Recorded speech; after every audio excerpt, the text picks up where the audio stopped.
Welcome to the Land Your Bet Sports Betting Podcast. 5-1, baby. Needed that on Monday night. Really excited to be talking about Tuesday night after coming off a 5-1, up 4.3 units. Let's get right into it. No need to dilly-dally here. The record is 5-1, as I mentioned. Had Oaks on the show for the Monday night edition. We recorded that on Sunday night. It's still Monday night for me. I'm recording this for you a little bit early on the Tuesday slate, but running through it real quick. DeMar DeRozan under was beautiful. Jaren Jackson under points was beautiful. Bojan Bogdanovic, not the brother of Bogdan, just to be super clear. He went over 20.5 points. Nikola Vucevic under 10.5 by Oaks there. Oaks also had Tyrese Maxey over, and the only incorrect bet was Jamal Murray over 5.5 assists. Either way, very happy to say that we had a winning night, man, and we needed those 4 units so that on the season we could go back up 5 units total. We were only up 0.8 before this good Monday night that we had with those 5 out of 6 wins. The Playa props is where we stay hot. That's what all I bet on Monday. Oaks had 3, I had 3.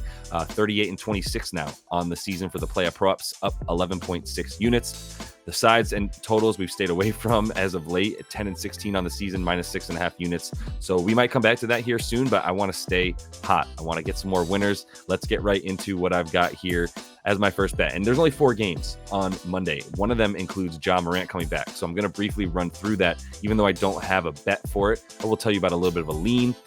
There's a lot of stuff that still is to come out for injury reports as well. The first bet I'm showing here is Derek White over 19.5 points and assists.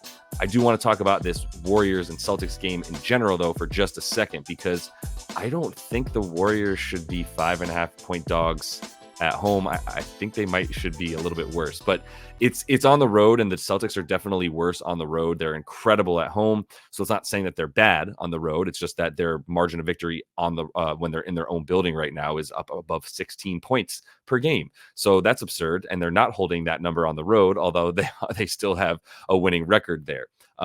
What they're going to do here is just attack. And if they don't, then they're dumb and they're not doing this right. And I don't think they're dumb.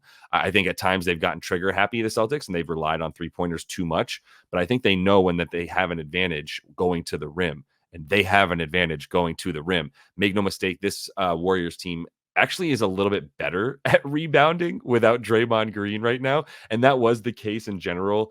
Even when he was on the floor, it's not like they had that much of a better rebounding percentage with him on it. Although it was better, it just wasn't that much better. And now, for whatever reason, gang rebounding, right? Multiple guys going in, guys like Brandon Pajemski contributing heavily on the rebounds because it's a group effort. All guys like Looney or Saric have to do is box out their man. They're not even necessarily tasked with going to get the rebounds because they need to make sure that they're boxing out so well, and then the guards have to come in and get those boards.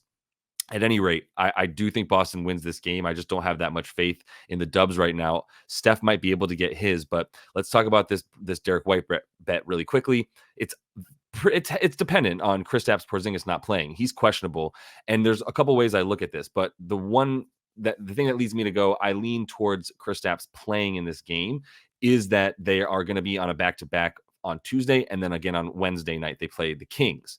I think that they care more about beating the Celtics. I mean, everybody on this team, except for Kristaps, was an important player in that in the finals that they lost to the Celtics, to the Dubs rather. I still think they care about that. I think they wanted to play them again last year if they could. Obviously, the Nuggets were whatever. You get my point. Point is, I think that it's not like a rivalry, but it's something that they care about and they still think about. So I think Kristaps might play. If he doesn't, though, this is an awesome bet. If he does, I still think it's a good bet. The thing that really changes with Kristaps in there is he takes away the opportunity for Derek White to be a true point guard. When Kristaps is out there, the game plan is Jason Tatum gets the ball, Kristaps runs the pick and roll with him, and they figure it out from there. And Derek White is incredibly off ball at that point. When Kristaps is not out there, it's a lot more of Derek White being a true point guard. Now his potential assists jump all the way up to about 10 per game without Kristaps in there. So that's why he's averaging 7 per game without Kristaps versus less than 4. Well, actually, right about 4 assists per game when Kristaps is in there.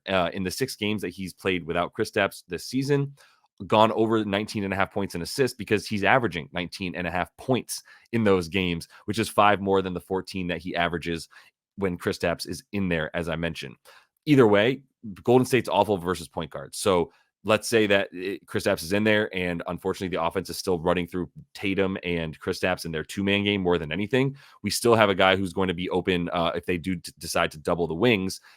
Derek White, when he comes to the top of the key, should be a little bit more open, and that's where they're most vulnerable. And he's incredible driving to the rim. Another great stat without Kristaps is that his free throw attempts go up to 5 per game because he's a really physical, tall, aggressive guard going to the basket. He also gets a lot of assists that way. So either way, like I said, the ball's just in his hands a lot more. The usage rate jumps up to 21% versus 17 with Kristaps in there. So got to ride with him a little bit early, assuming that even if Kristaps is out there, maybe he doesn't play the whole game in the hopes that he can play for the Kings. I'm reaching there, but the main point is I'm getting ahead of this. It's still a very plausible bet with Kristaps in there, but it's an absolutely sparkling, awesome bet without Kristaps in there, and it's worth like 1.2 units for me if once I get the news that Kristaps is out. So the way that I play these things just to finish this up and move on, this type of situation where I'm waiting to see if another guy is in or out before I feel great about a bet. Let me put half of the bet on it now. I'll put half a unit, 0.6 units on it now, which is what I did, 0.5 to be totally transparent. Half a unit on it now on Monday night. On Tuesday, you wait to see what happens with Kristaps. If he's ruled out, I'm immediately trying to bang on that same stat again with Derek White. Let's get the over 19.5 points and assists. It'll probably go up the minute that Kristaps is ruled out. So you got to beat the books to it. And another great, just a reminder, the tools that I would use. The NBA injury report, I have a link to it in the description of every video. You can go right to the exact injury report that the NBA's teams are giving out to the NBA. So these are the official reports from the teams. And I also follow Underdog NBA as they are, and I have their alerts up on X on Twitter. I'm still calling it Twitter. Fuck X, whatever. I have the Twitter notifications up for Underdog NBA on Twitter to make sure that I get alerts as well as things come out because they're pretty up to date with it. So keep all that stuff in mind here. Hit me up in the comments if you have questions, also on Twitter, whatever. I'm here for the conversation. It's late as hell. I had to have a sip here. Brandon Pajemski, over 14.5 points and assists. Another bet that is a little bit dependent on Chris Paul. We're going to do the same thing here, though, because if Chris Paul sits, this is a wonderful bet. And if he plays, this is a good bet still. Pajemski's gone up. He's importantly, one of the more important things here is he's trusted. He's a rookie. He hasn't played that much. Steve Kerr has him in a position at the end of games to where not only is he getting minutes, he's in a very crucial position on the floor for them, which I talk about in the very last bullet point here on YouTube is if Draymond is out, you've got Pod as the point man. So point man Pod becomes the guy who is the relief for Steph once he brings the ball up and gets double teamed. When Chris Paul is in there, he does bring the ball up a little bit more, which pushes Pajemski further down the line in terms of guys most likely to touch the ball on offense, because now Chris Paul is bringing the ball up strictly to set up Steph Curry, maybe Klay Thompson, who has at least increased his shooting numbers as of late. Not sure I buy it. I would actually lean under on Klay because Drew Holiday is going to be ball hawking him. And that's a very, very, very, very, very, very, very good defender on a dude who is struggling to get open. So anyway, Brandon Pajemski, if CP3 sits, love this bet. If he doesn't, still like this bet. You know the drill now. Half a unit right now, half a unit in the morning, maybe more if CP3 is out and this doesn't rise too much, which it might not, because Pajemski's an under the radar guy. I don't think CP3 goes out and everybody, including the books, is like, got to raise these props for Pajemski now that CP3 is out. How many people know who Brandon Pajemski is? I do, because I follow this team and I'm a sicko. But potential assists go up without Draymond. And these are the last 3 games. He's up to 9 potential assists without Draymond in there. As we know, he's been suspended indefinitely, and that's been for the last 3 games. In the last 2 specifically, he's had a 20% usage rate, 14.5 points per game, taken more shots. He's averaging 5 assists as well in the last 3 since Draymond's been out. I'm sorry, in the last 2, 5 assists. He had 2 assists in the first game since when Draymond went out, but he's back up in the last 2. I think that's a lot more indicative of what you can expect. He's been very good for them. His on-off numbers are insane for someone who's not had any usage up until the last 3 games or so.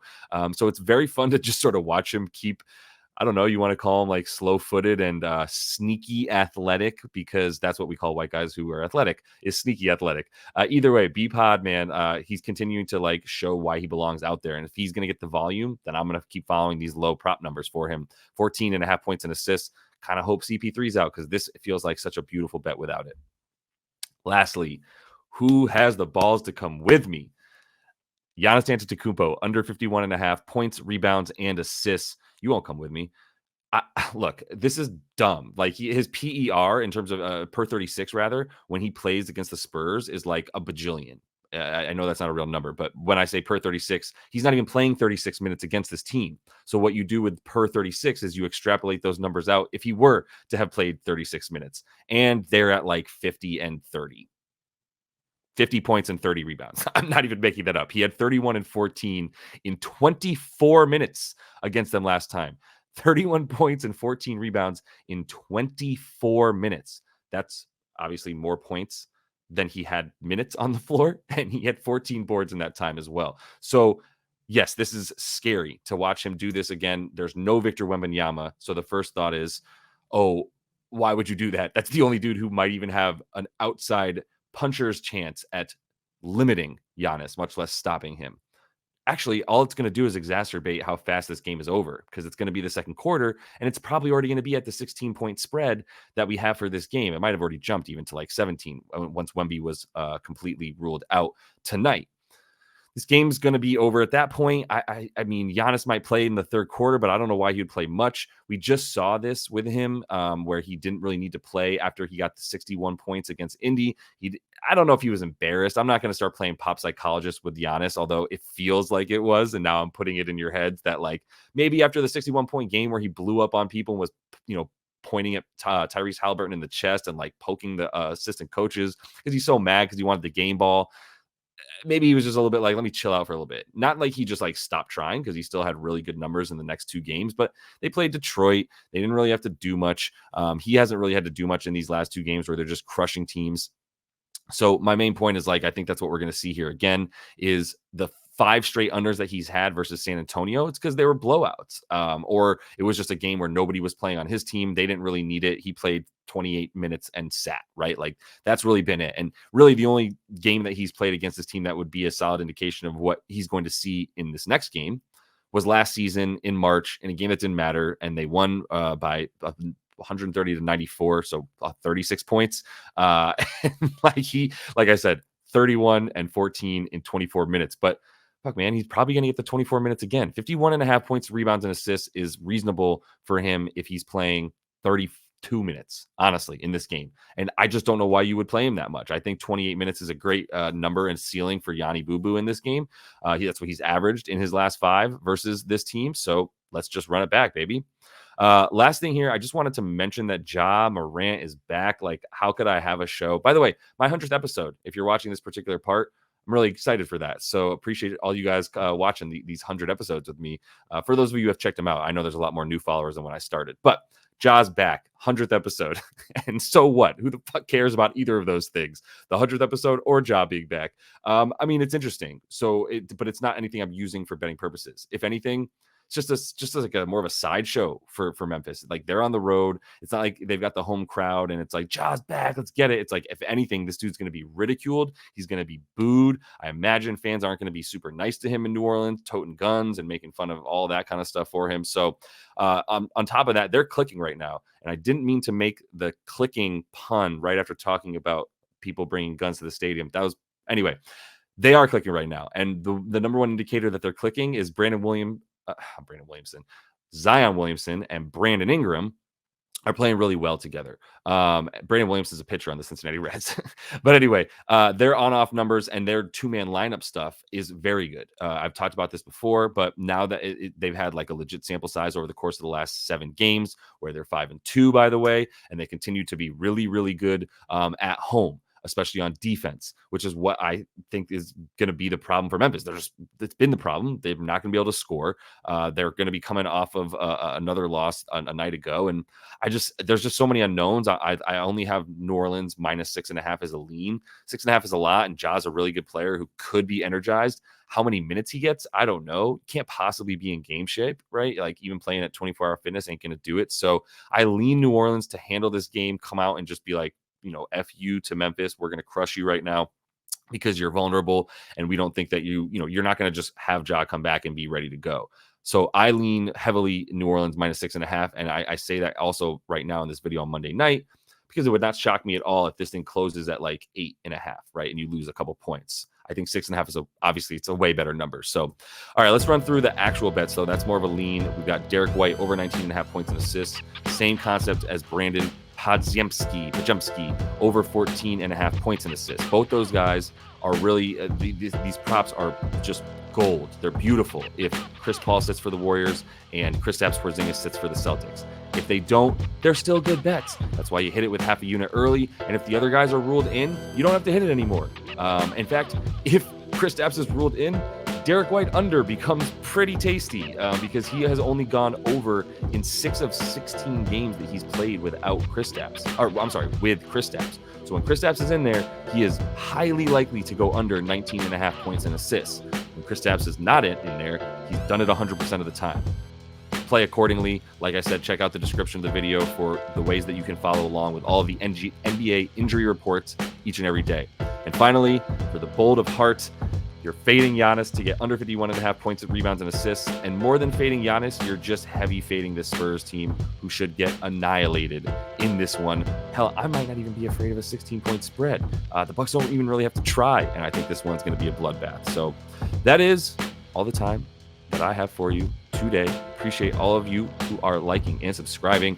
Keep coming back. I do like I was touch and go there for a minute, y'all. Like 4 or 5 days in a row, I was hemorrhaging and leaking confidence all over the place. It was just coming out of my eyeballs, and now it's back. And even if that means that we go slightly above 500, it means the 1 in 5 nights are they're at bay right now. We're staving them off. 100th episode, only good vibes and juju. So until I see you next for episode 101, happy betting.